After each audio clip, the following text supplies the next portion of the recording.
Hello students.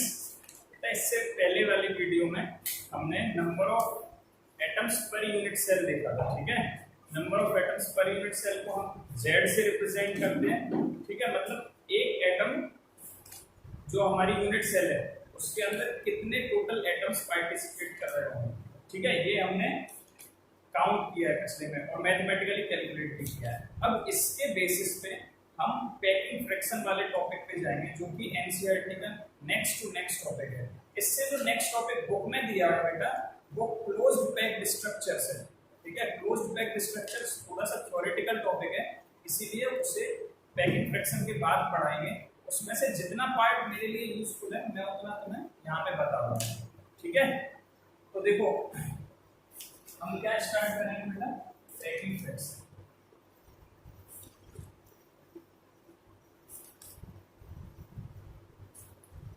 इसको packing efficiency भी बोलते हैं।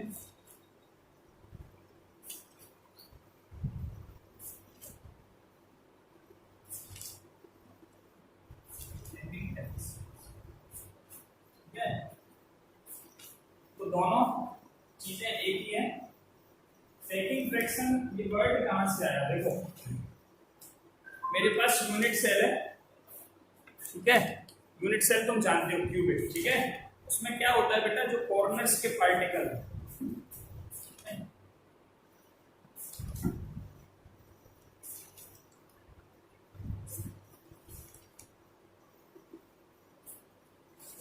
अगर सिंपल क्यूबिक यूनिट सेल है तो क्या होगा बेटा, सभी कॉर्नर्स पे पार्टिकल रहेंगे केवल इस तरीके से। पीछे वाला ये केवल कॉर्नर्स पे है और एक दूसरे से, जैसे ये वाले कॉर्नर का पार्टिकल ये है। ठीक है, ये इससे टच रहेगा, कहीं भी कोई भी गैप नहीं होगा। कोशिश ये होगी कि स्फेरिकल कोई भी टच ना हो। ठीक है, सॉरी स्फेरिकल में कोई भी गैप ना हो। लेकिन थोड़ा सा एज्यूम करो, मैं तुम्हें यहाँ पे बना के दिखा देता हूँ एक बार।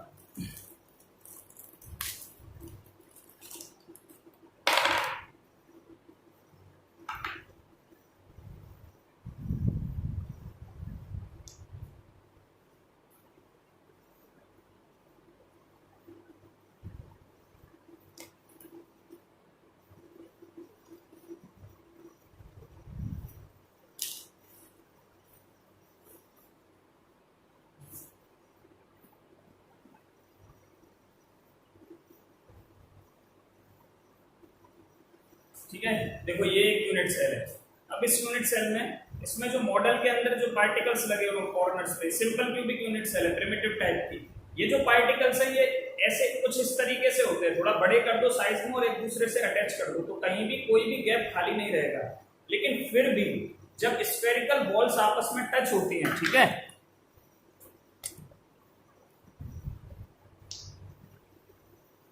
जब स्फेरिकल बॉल्स आपस में बेटा टच होंगी, ठीक है, तो क्या होगा, इनके बीच में कुछ गैप रह जाता है। देखो यहाँ पे नीचे तुम्हें थोड़ा सा गैप दिख रहा होगा, ये जो थोड़ा सा टी शेप में यहाँ पे गैप रह गया, ऊपर वी शेप में गैप रह गया। ठीक है, तो इस गैप के कारण क्या होता है, इसी गैप को बेटा क्या बोलेंगे, जैसे यहाँ पे थोड़ा सा दिख रहा होगा तुम्हें, मैं दूसरे मार्कर से हाईलाइट करता हूँ, इन्हें वॉइड्स बोलते हैं। इन्हें क्या बोलते हैं, वॉइड्स बोलते हैं, मतलब जो खाली स्पेस रह गया। ये दो तरीके के होते हैं, टेट्राहेड्रल, ऑक्टाहेड्रल, ये सब हम क्लोज्ड पैक्ड स्ट्रक्चर में पढ़ेंगे। ठीक है, तो मैं क्या कहना चाहता हूं तुमसे कि ये जो कंस्टिट्यूएंट पार्टिकल, ये जो लेटिस पॉइंट हमने कॉर्नर्स पे रखे, ये यूनिट सेल का कितना पार्ट ऑक्यूपाई करते हैं उसे बोलते हैं पैकिंग फ्रैक्शन या पैकिंग एफिशिएंसी। समझ में आया पैकिंग फ्रैक्शन कैसे बोलेंगे, एक बार दोबारा से डिफाइन कर रहे हैं।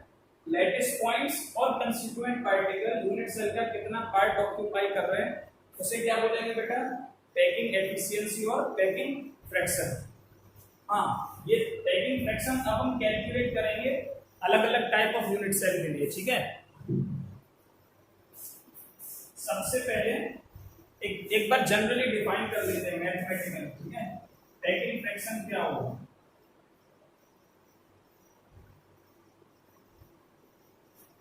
डेफिनेशन लिख लो, volume occupied by lattice points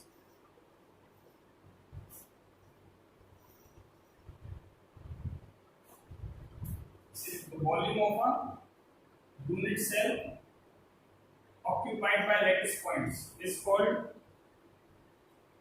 its packing fraction. ये तो हो गई डेफिनेशन, ठीक है। कितनी वॉल्यूम लैटिस पॉइंट्स ऑक्यूपाई कर रहे हैं एक यूनिट सेल की, उसे क्या बोलेंगे, पैकिंग फ्रैक्शन। अब जनरली थोड़ा मैथमेटिकली अगर हम इसे देखते हैं तो मैथमेटिकली पैकिंग फ्रैक्शन क्या है बेटा, ऊपर क्या आएगा, volume of occupied by lattice points upon total volume of unit cell into 100। अगर परसेंटेज पूछता है तो 100 का मल्टीप्लाई कर देना है, अगर परसेंटेज नहीं पूछता है तो सिंपल इस तरीके से रहने देना, ठीक है। तो लेकिन हम जो कैलकुलेट करेंगे वो ज्यादातर जगह परसेंटेज होगा, ठीक है, इसीलिए 100 का मैं मल्टीप्लाई कर रहा हूं। इसको थोड़ा सा और सिंपलीफाई करते हैं। Volume occupied by lattice points कितना होगा बेटा, total number of lattice points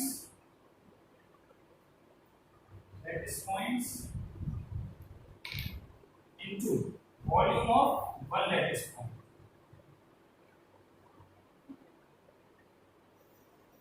volume of one lattice point, ठीक है। और नीचे तो सेम रहेगा जैसे ऊपर है, total volume of unit cell into 100, ठीक है। दो चीज देखो, ये यूनिट सेल किस टाइप की है बेटा, क्यूबिक है, ठीक है। अगर मैं इसकी एक साइड, मतलब जो क्यूब की सभी साइड्स बराबर होती हैं, अगर मैं साइड को एज लेंथ को क्या मान लेता हूं, ए मान लेता हूं, तो वॉल्यूम कितनी हो जाएगी यूनिट सेल की, ए क्यूब, ठीक है। Total volume of unit cell कितनी हो जाएगी, ए क्यूब। और अगर मैंने एक चीज, इसमें जो लैटिस पॉइंट्स लगे कॉर्नर्स पे जो पार्टिकल अटैच है वो किस टाइप के बेटा, स्फेरिकल है, शेप में कैसे है, स्फेरिकल है, ठीक है। तो इनकी वॉल्यूम, एक स्फीयर की वॉल्यूम क्या होती है, 4/3πr³, ठीक है। और total volume of unit cell, cubic unit cell है तो क्या हो जाएगी, ए क्यूब। तो इसे हम चेंज करके ये लिख सकते हैं, total number of lattice point per unit cell है, एक यूनिट सेल में कितने लैटिस पॉइंट है, ठीक है।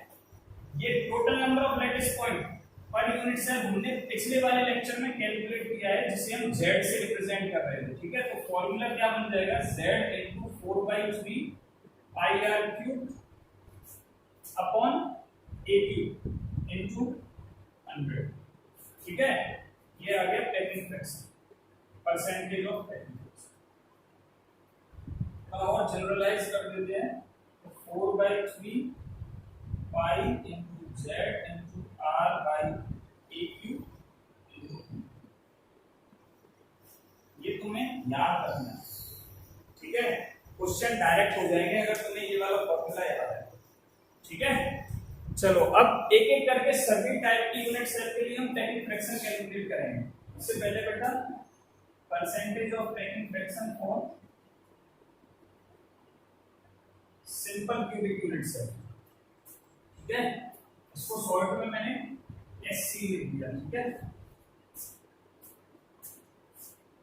लाइन लिखो, let a simple cubic unit cell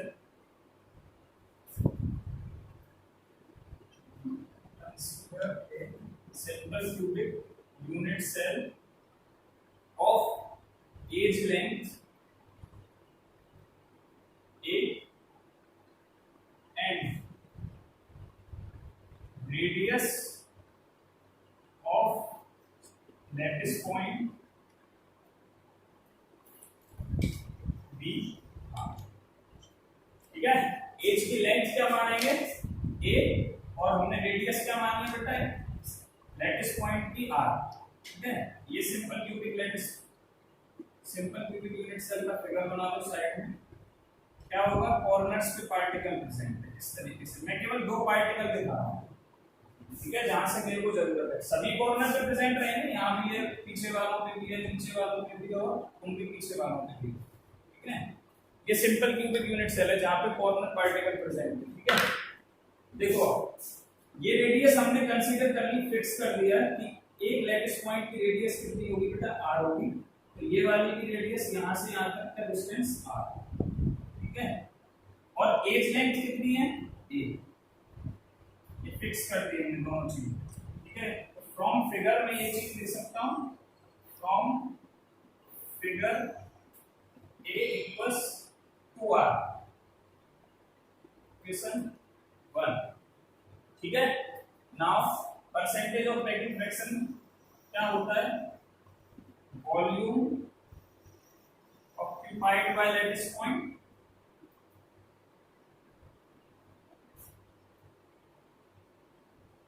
upon total volume of unit cell into 100, ठीक है। अभी डिराइव कराया था इससे पहले जनरल वाले केस में, और वो फॉर्मूला क्या बन के आ रहा था, z into 4/3 pi r cube, नीचे total volume of unit cell क्या आया था बेटा, a cube into 100।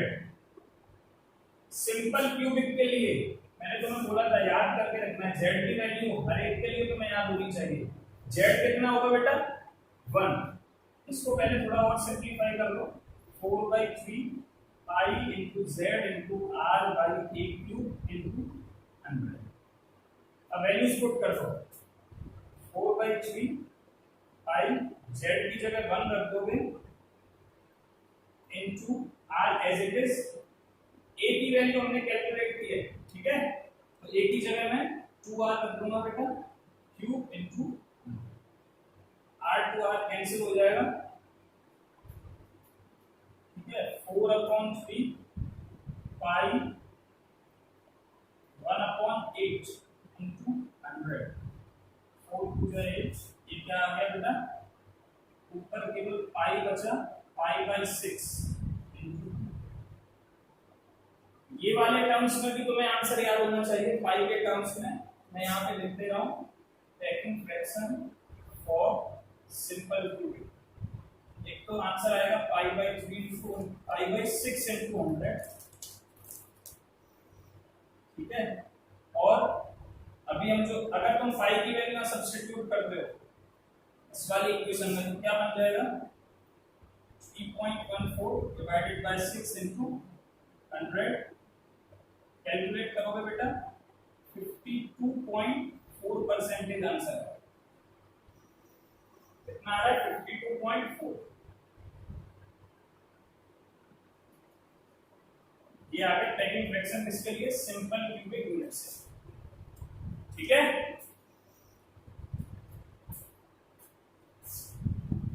Next calculate करते हैं बेटा packing fraction for FCC,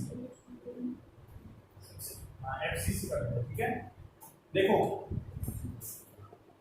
FCC का जितना आंसर आएगा उतना ही आएगा बेटा एचसीपी का, ठीक है, और उतना ही आएगा सीसीपी का। ये एचसीपी क्या है, hexagonal closed packed structure, hexagonal closed packed structure. और ये क्या बेटा, cubic closed packed structure, cubic closed packed structure, ठीक है। इसीलिए अगर इनका भी पूछा जाता है एग्जाम में, तो तुम वही डेरिवेशन करोगे जो एफसीसी के लिए है, केवल एक लाइन ऐड कर देंगे, क्या, these HCP units, HCP type of unit cell has the same packing fraction as of FCC, so we are going to calculate packing fraction for FCC unit cell, ठीक है बेटा। So consider a face centered cubic unit cell, face centered cubic unit cell whose age length is a and radius of its lattice points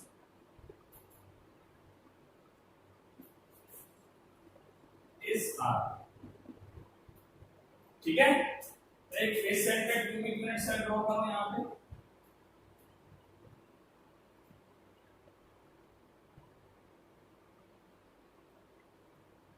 एक तो बेटा सभी corners पे particle present दिखा लो, ठीक है। देखो मैं कोई भी एक फेस सेलेक्ट कर सकता हूं मेरी कैलकुलेशन निकालने के लिए, तो मैं क्या कर रहा हूं, देखो ये वाला फेस सेलेक्ट कर रहा हूं जिसे मैं डार्क लाइन से दिखा रहा हूं, ठीक है। कॉर्नर्स पे जो पार्टिकल होते हैं वो बड़े होंगे साइज में, इनको मैंने छोटा बनाया क्योंकि मैं यहाँ पे दिखा नहीं सकता। देखो फेस के सेंटर में एक पार्टिकल होगा, हर फेस पे होगा, लेकिन मेरे को कैलकुलेशन यहीं से करनी है, इसलिए मैं केवल इस फेस को ही हाईलाइट कर रहा हूँ। इस वाले कॉर्नर पे पार्टिकल होगा, इसको सेंटर मान के उतनी रेडियस से एक सर्कल खींच दो, ठीक है। यहाँ पे इसको रेडियस बना के उतना ही बड़ा एक स्फीयर बना लो, ठीक है। ये भी उतना ही बड़ा होगा जितने ये दोनों हैं, इतने बड़े ये दोनों हैं, ठीक है बेटा। इनको थोड़ा छोटा कर सकते हो, फेस सेंटर वाला बड़ा होगा, मतलब फिगर कुछ इस तरीके से होगा। ये ऊपर वाला फेस है देखो क्यूब का, सबसे ऊपर वाला जो मैंने फिगर में लिया है, ठीक है। सबसे ऊपर वाला फेस है क्यूब का, इसके फेस मतलब हर फेस के सेंटर में एक पार्टिकल रहेगा, तो मैंने कुछ इस तरीके से पार्टिकल रखा है। देखो मैं थोड़ा टेढ़ा कर रहा हूँ, इस फेस में मैंने पार्टिकल रखा हुआ है, ठीक है। यही फिगर वहां पे दिखा रहा हूं मैं, क्लियर।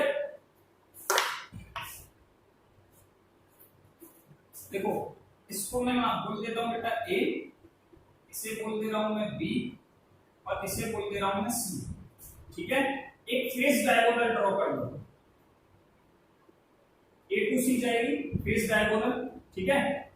अगर मैंने फिक्स कर दी कि हर लैटिस पॉइंट की रेडियस आर है, तो तीन अगर इस तरीके से लाइन में लगे हैं, तो यहां से इसके सेंटर से इसका डिस्टेंस जो कि एसी है, फिगर में देखो यही एसी है ना, तो ये कितना है बेटा आर, दो रेडियस मिला के ये 2r हो जाएगा, और ये यहां से यहां तक आर, ठीक है। तो मैं ये कह सकता हूं फ्रॉम फिगर एसी, एसी कितना हो गया r plus 2r plus r होगा, क्वेश्चन नंबर 1, ठीक है बेटा। अब यहां पे देखो इसे मैंने b से ज्वाइन किया हुआ है, ठीक है, इसे मैंने b से ज्वाइन किया हुआ है, और ये a, ठीक है। एज लेंथ कितनी है बेटा हर एक की a, और BC की भी एज लेंथ a, समझ में आ गया।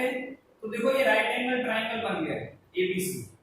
अब मैं यहाँ पे पाइथागोरस लगा के AC स्क्वायर की वैल्यू भी निकाल सकता हूँ प्रैक्टिकली, एक तो निकाल ली 4r, ठीक है, लेकिन मुझे r और a का रिलेशन चाहिए, ठीक है। a क्या है बेटा, एज लेंथ भी बोलते हैं a को, ठीक है, एंड टू एंड डिस्टेंस भी बोलते हैं,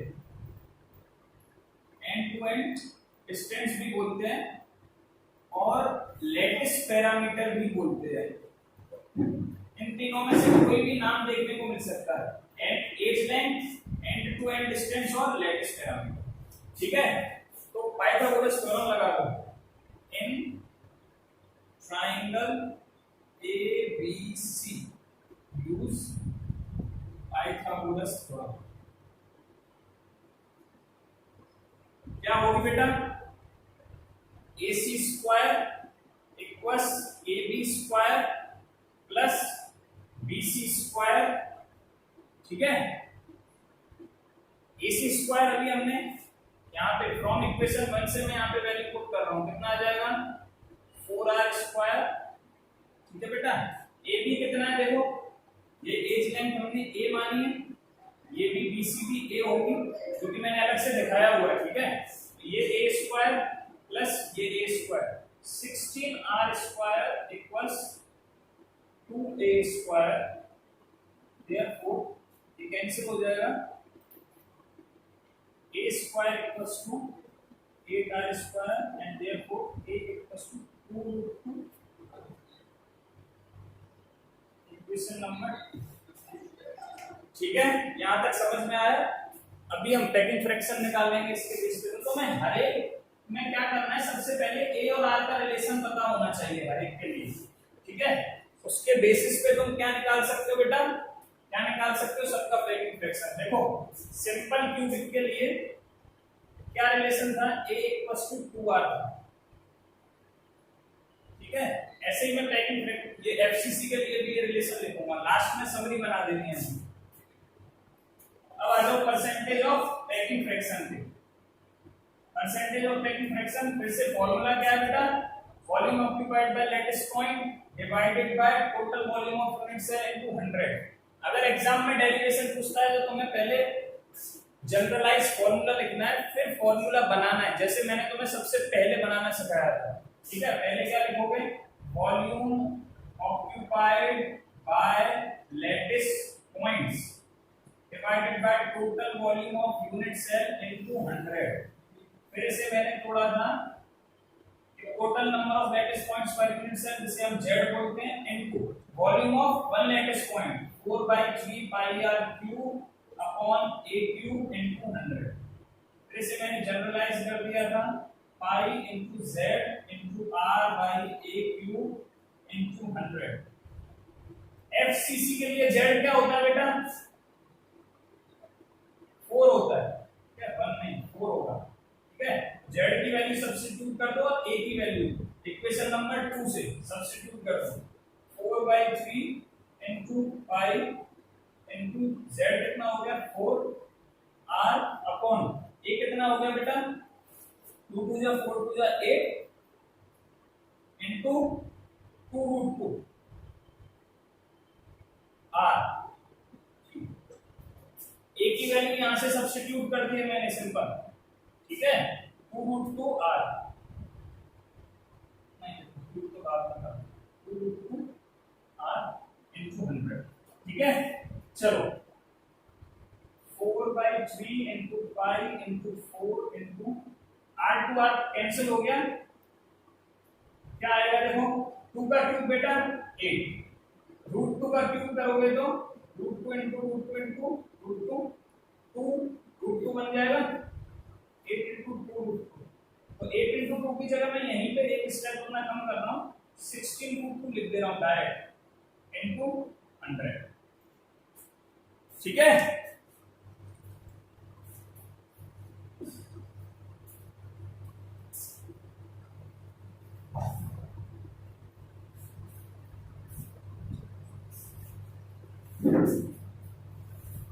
चलो बेटा इस स्टेप के बाद देखो मैं यहां पे कैलकुलेशन कर रहा हूं, देखो 4 4 से 16 ये कैंसिल हो गया, क्या बचा सिंपल पाई अपॉन 3√2 इनटू 100, ठीक है। ये आ गया आंसर।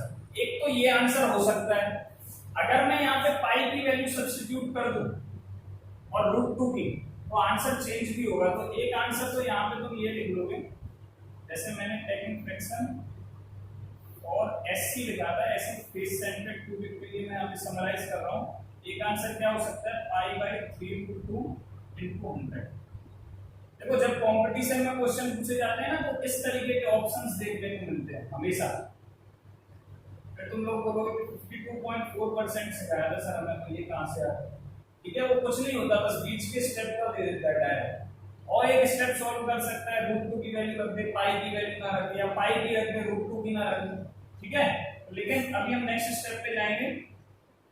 पाई की value 3.14 3 into 1.41 into 100, value substitute करोगे बेटा तो कैलकुलेट करने के बाद आंसर आएगा 74%। 74%। तो कितना आ गया packing fraction for FCC, 74%। Calculate कर लेना ऐसे, ठीक है। इतना तुम्हारा होमवर्क है, वैल्यूज रख दी है मैंने, ठीक है। और एक चीज यहाँ पे एफसीसी के लिए बेटा ए और आर का क्या रिलेशन आया था, 2√2 r, 2√2 समझ में आ गया। तो ये था पैकिंग फ्रैक्शन फॉर एफसीसी, ठीक है बेटा। अब हमारा लास्ट है packing fraction for BCC type of unit cell. Next start करते हैं packing fraction for body centred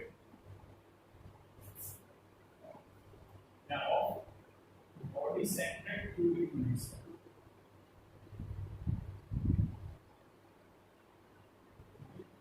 unit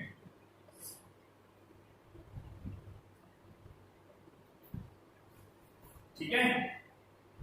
body centred cubic unit cell क्या होती है बेटा, तुम जानते हो, कितनी बार बताऊं।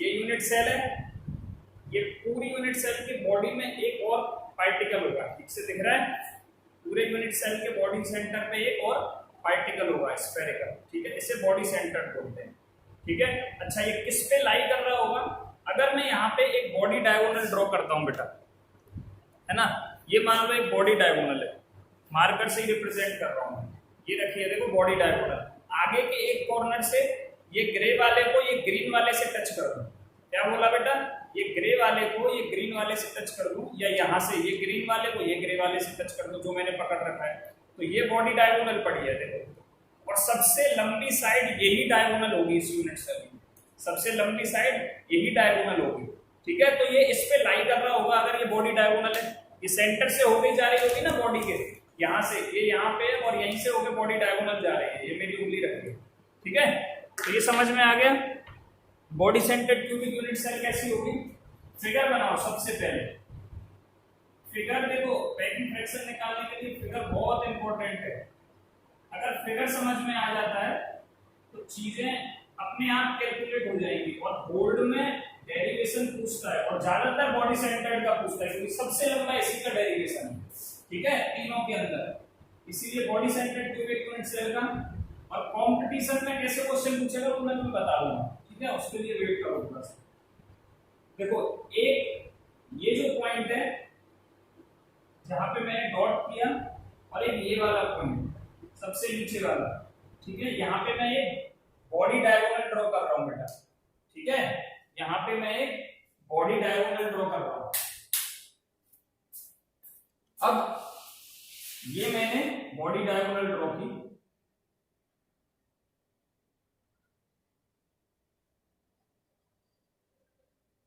ठीक है, इसको बोल देता हूं ए, ये बी, ये सी, और ये हो गया बेटा डी, ठीक है।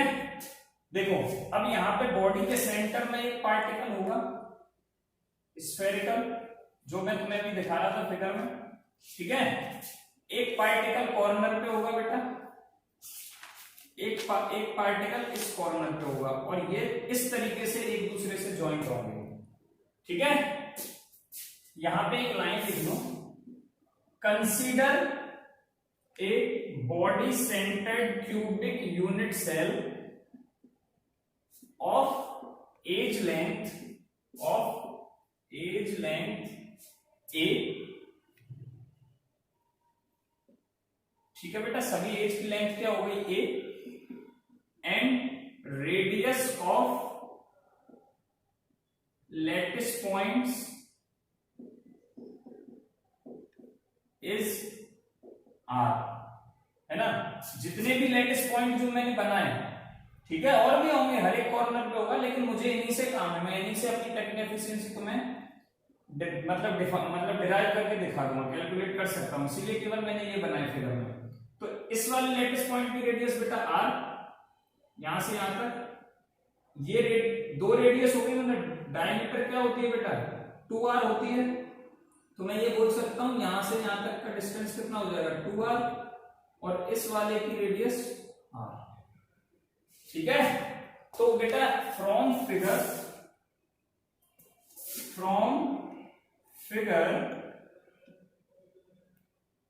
ए डी दिख रहा है ना, ए डी कितना आ गया बेटा 4r, इक्वेशन नंबर 1, ठीक है। फ्रॉम फिगर ए डी कितना आ गया बेटा 4r। चलो अब एक छोटा सा काम और करना है तुम्हें, कि इसी बॉडी डायगोनल में देखो, अगर मुझे एडी कैलकुलेट करना है, मुझे क्या चाहिए, मेरा टारगेट है ए और आर के बीच का रिलेशन निकालना, वो इससे तो निकल नहीं रहा है, तो मुझे क्या करना पड़ेगा, ए किसकी लेंथ है, ए बी की लेंथ है, बी सी की है, लेकिन डायरेक्ट रिलेशन नहीं बन रहा है।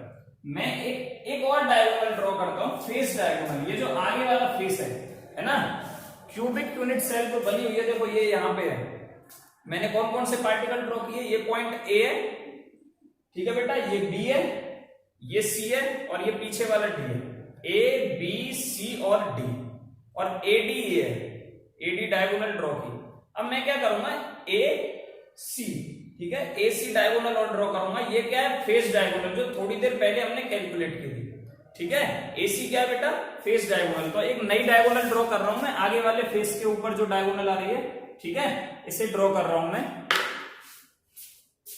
ये ड्रॉ की देखो मैंने, ए सी, ठीक है, तो ए बी और सी के बीच में एक ट्राइंगल बन रहा है, राइट एंगल ट्राइंगल, ठीक है। इससे में तुम जानते हो एज लेंथ पहले से गिवन है, ए और ए, तो इससे ए सी निकाल लो, निकाल सकता हूं ना, तो बताओ, from figure A C square कितना हो जाएगा बेटा, A B square plus B C square by using Pythagoras theorem, clear. A C calculate करना है हमें, A B a square plus a square, ठीक है, तो ए सी स्क्वायर आ गया बेटा 2a स्क्वायर, और ए सी इक्वल आ जाएगा √2। Is it clear. Equation number दे दो 2, इक्वेशन नंबर दे दो 2। इसके बाद अब मैं एडी निकाल सकता हूं, देखो एडी क्या थी, यहां पे सी से बेटा पीछे कोई कनेक्ट है ना, ये था डी पॉइंट, ये है एडी, ठीक है, तो एक नया ट्राइंगल बन रहा है, देखो ए सी और डी फिगर में, इस ट्राइंगल को मैंने अलग उठा लिया, ये रहा देखो, ये आगे वाली डायगोनल, ये वाला, ठीक है, इसे मैंने यहां बना दिया। बॉडी डायगोनल ज्यादा लंबी होगी, ये एक राइट एंगल ट्राइंगल हो गया 90 डिग्री एंगल, तो मैं यहां पे भी पाइथागोरस लगा सकता हूं, ठीक है। तो मैं नेक्स्ट लिखता हूं, फ्रॉम फिगर, यहां पे जो मैंने ऊपर फिगर लिखा है ना, यहां लिख देना, from figure triangle A B C, है ना, ट्राइंगल ए बी सी, और यहां पे कौन सा ट्राइंगल ले रहा हूं, from triangle A C D, from triangle A C D, ठीक है बेटा। चलो पाइथागोरस यूज करेंगे, ए डी स्क्वायर क्या आ जाएगा, ए डी स्क्वायर आ जाएगा बेटा ए सी स्क्वायर, ठीक है, प्लस सी डी स्क्वायर, ठीक है। चलो A D square equals A C square, अभी थोड़ी देर पहले हमने कैलकुलेट किया था, ए सी क्या हो जाएगा 2a स्क्वायर, डायरेक्ट लिख दूं, प्लस सी डी स्क्वायर क्या है बेटा ए स्क्वायर, है ना, एज लेंथ की है ना सी डी, ये रहा फिगर देखो, ये रही, यहां से यहां तक का डिस्टेंस क्या है बेटा ए, तो ए डी स्क्वायर कितना आ गया 3a स्क्वायर। एडी की वैल्यू हमने इक्वेशन नंबर 1 से पुट कर दो यहां पे, फ्रॉम इक्वेशन 1, ठीक है, we get AD equals to 4r, therefore AD square क्या बन जाएगा 16r square equals 3a square, ठीक है, ये वाली हमने वैल्यू पुट की है 4r यहां पे, ठीक है, तो स्क्वायर करेंगे तो 16r स्क्वायर, ये क्या आ गया बेटा a square equals 16/3r square, and therefore a equals to 4, square root करेंगे √3,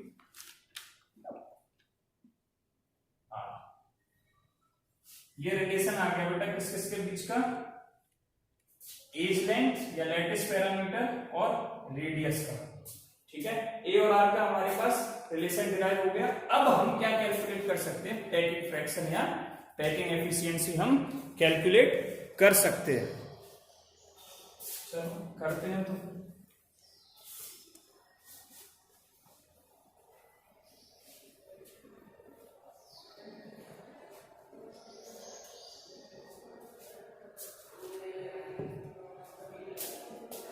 बताओ बेटा, percentage of packing fraction generally फिर से तुम्हें वही सब लिखना है, volume occupied by all lattice points upon total volume of unit cell into 100।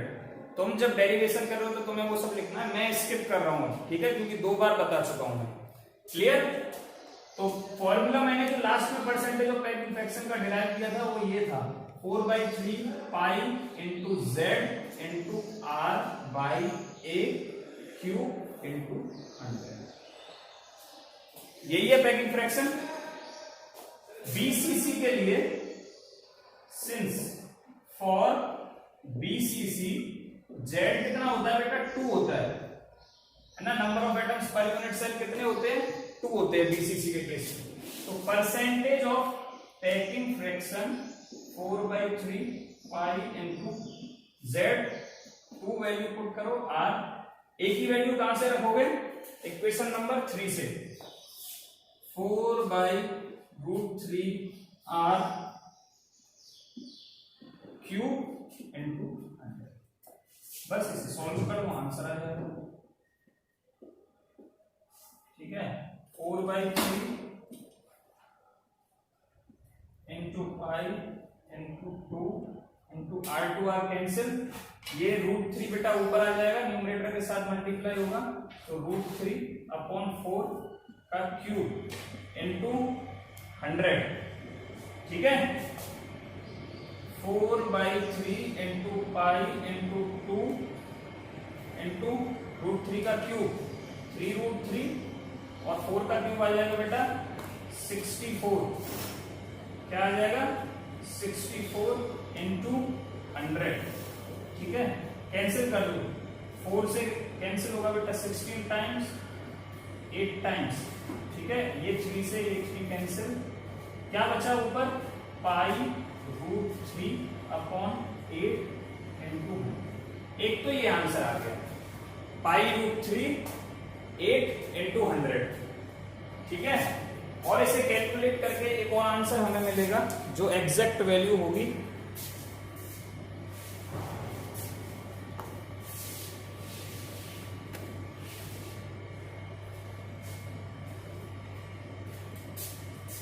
Calculate करो, पाई की वैल्यू 1.73, सॉरी पाई की वैल्यू 3.14 इंटू √3 की वैल्यू 1.73/8 इंटू 100।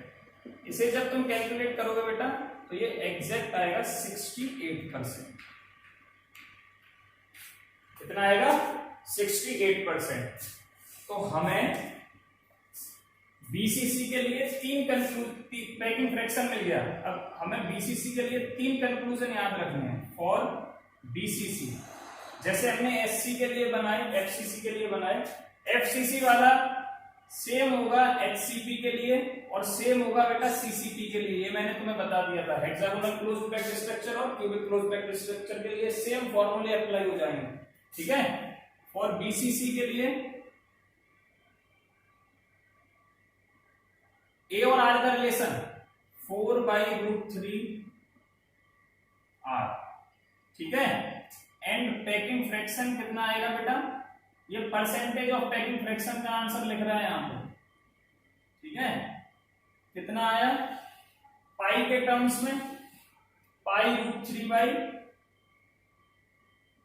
इंटू 100। ठीक है, यही किसके बराबर है बेटा, 68% के बराबर। ठीक है, यहां पे खत्म होता है तुम्हारा, ठीक है, पैकिंग फ्रैक्शन वाला टॉपिक। अब मैं क्वेश्चन कैसे पूछे जा सकते हैं बस, ठीक है, 5 मिनट इसके लिए और थोड़ा सा बात करूंगा, क्योंकि ये बहुत इंपॉर्टेंट पार्ट है। ठीक है, कंपटीशन के लिए बहुत इंपॉर्टेंट है। देखो ये टेबल तुम्हारे लिए बहुत इंपॉर्टेंट है बेटा। ठीक है, ये टेबल बहुत इंपॉर्टेंट है। फॉर सिंपल क्यूबिक जेड की वैल्यू एक तो सबके लिए याद होनी चाहिए। ठीक है, सिंपल क्यूबिक Z की वैल्यू क्या होगी 1, और FCC HCP और CCP Z की वैल्यू क्या होगी 4, और फॉर BCC Z की वैल्यू क्या होगी 2। ठीक है, अगर तुम पे ये पूरा डेरिवेशन नहीं हो पाता है, ठीक है, तो सॉल्ट में आंसर कैसे निकालोगे, फिर डायरेक्ट पैकिंग फ्रैक्शन का फॉर्मूला तुम्हें पता होना चाहिए। क्या है, 4/3 into pi into z into r by a cube. ठीक है, अगर परसेंटेज निकाल रहे हैं तो 100 का मल्टीप्लाई होगा। ठीक है, परसेंटेज निकाल रहे हैं तो 100 का मल्टीप्लाई और हो जाएगा। ठीक है, इसमें तुम्हें क्या करना है, सिंपल z की वैल्यू रखो और a की वैल्यू रख दो। कहां से, ये रहे। ठीक है, तुम्हें सबके तुरंत पैकिंग फ्रैक्शन मिल जाएंगे। ये सब कैलकुलेशन कितने, ये अभी जितने हमने डेरिवेशन किए ना, ये सब मुश्किल से इसमें 1.5 मिनट लगेगा कैलकुलेशन करने में, लेकिन ये सब चीजें उसके लिए तुम्हें याद होनी चाहिए। ठीक है, ये एक फॉर्मूला याद कर लेना। अगर परसेंटेज निकाल रहे हो तो इसमें 100 का मल्टीप्लाई कर देना। एमसीक्यू अगर यहां से बनता है तो देखो, एमसीक्यू में ना कभी कभी 52.4% ना होकर 0.524 होगा, और अदर ऑप्शंस में भी यहाँ पे अगर यहाँ 0.524 ऑप्शन दिया हुआ है तो इसे में अगर परसेंटेज निकाली तो 52.4। ठीक है, और जनरल पैकिंग फ्रैक्शन निकालता है 100 का मल्टीप्लाई नहीं करेगा तो 0.524। ठीक है, यहाँ पे अगर पैकिंग फ्रैक्शन निकालता है केवल तो 0.74, अगर परसेंटेज निकालता है तो 74%, और यहाँ पे बेटा ऐसी पैकिंग फ्रैक्शन 68% का केवल पैकिंग फ्रैक्शन निकाला होगा तो 0.68 आंसर आ रहा होगा। कैसे भी क्वेश्चन पूछ सकता है, ये समरी तुम्हें याद होनी चाहिए। ठीक है, ये बहुत इंपॉर्टेंट टेबल है।